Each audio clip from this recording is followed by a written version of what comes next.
ma jetë gjatë, ma afat gjatë, mendoj që mënyra e veprimit Partisë Demokratike është më e mirë. Duhet ata njerëz me ardhë, mu akomodue, mu strukturue, pastaj me po, nëse ka mundësi për të garuar bashkë, do të kemi zgjedhje prapë në të ardhmen dhe absolutisht e vlerësoj shumë këtë qëndrim dyanshëm edhe të zotit Limaj, i cili nuk ka insistuar prapë me qenë listë në njëherë, po edhe të Partisë Demokratike, të cilët jo kanë hapë dyert në një mënyrë nismes, por se është një proces i cili kërkon pak më shumë kohë. Ju, zotëri Retaj, si është një vendimin e PDK-s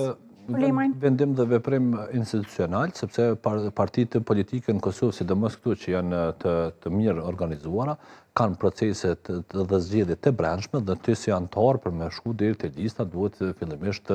në degën atje apo në degën të votuhesh, pastaj të votuhesh edhe të shkosh në këshillin drejtues,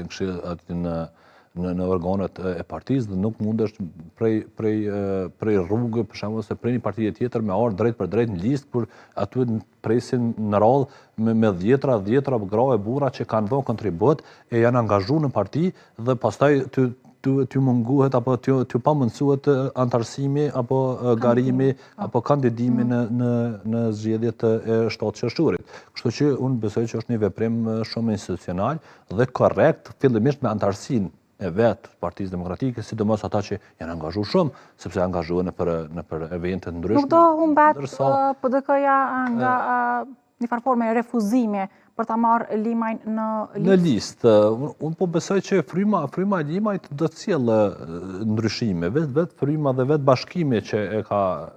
veç e mirëpriti Partia Demokratike dhe e ka vetë deklaruar zoti Lima që do të bashkohet, unë besoj shumë që do të ketë ndryshime në rezultatin e zgjedhuar, mirë po natyrisht që rezultati nuk do të jetë i njëjtë sikur të ishte në listë, sikur